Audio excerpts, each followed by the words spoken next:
రాష్ట్రంలో అత్యధిక ఎంపీ స్థానాలు గెలుస్తామన్నారు బీజేపీ లీడర్లు. మూడోసారి మోదీ ప్రధానిగా ప్రమాణం చేస్తారని చెప్పారు. భవిష్యత్ అంతా బీజేపీదేనన్నారు.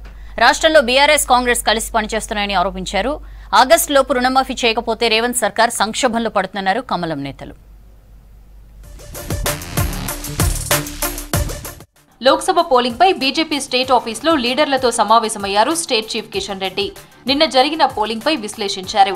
పార్లమెంట్ల వారీగా పోలింగ్ జరిగిన తీరుపై చర్చించారు నేతలు. నిన్న జరిగిన పోలింగ్ తో పాటు నల్గొండ, ఖమ్మం, వరంగల్ గ్రాడ్యుయేట్ ఎమ్మెల్సీ ఉప ఎన్నికపైన చర్చించారు నేతలు. గతంలో కంటే ఈసారి ఎక్కువ సీట్లు వచ్చే ఛాన్స్ ఉన్నట్లు తెలుస్తోందన్నారు నేతలు.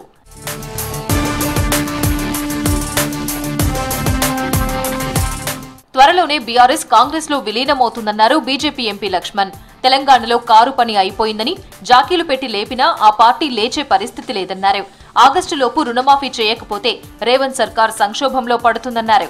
భవిష్యత్తు అంతా బీజేపీదే అన్నారు లక్ష్మణ్. మోదీ మిషన్ కోసం కష్టపడి పనిచేస్తామని చెప్పారు.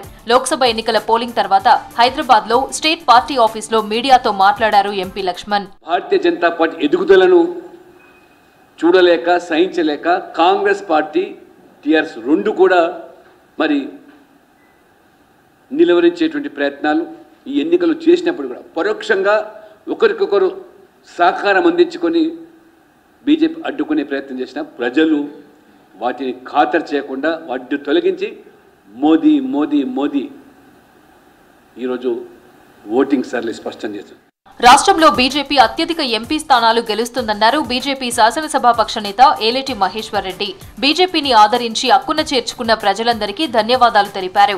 కాంగ్రెస్ పార్టీపై ప్రజల్లో విశ్వాసం పోయిందన్నారు ఏలేటి. నిన్నటి స్టేట్మెంట్ తోటి 9 సీట్లు గెలుస్తాయని చెప్పి ముఖ్యమంత్రి గారు చెప్పడంతో ఇది స్పష్టమైతే ఉంది. పోలింగ్ తర్వాత 14 సీట్లకి 9 సీట్లకు దిగిపోయినటువంటి వాస్తవాన్ని ఒప్పుకున్నటువంటి ముఖ్యమంత్రి గారి వల్ల దీనివల్ల ఏ రకమైనటువంటి పోలింగ్ జరిగిందో దీనివల్ల అర్థమవుతుంది.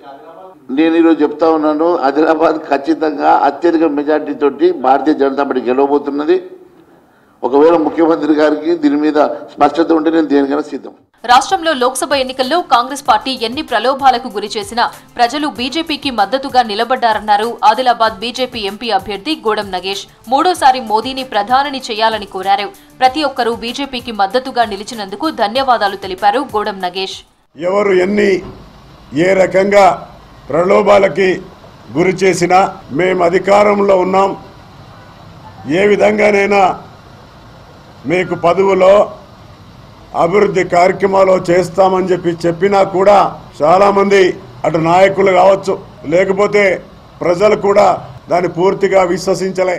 జగిత్యాల జిల్లా చింతకుంటలో నిన్న పోలింగ్ సందర్భంగా దాడికి గురై ఆసుపత్రిలో చికిత్స పొందుతున్న బీజేపీ కార్యకర్తను పరామర్శించారు బండి సంజయ్. దుండగులను తక్షణమే అరెస్ట్ చేయాలని ఫోన్లో జగిత్యాల డీఎస్పీని కోరారు బండి సంజయ్.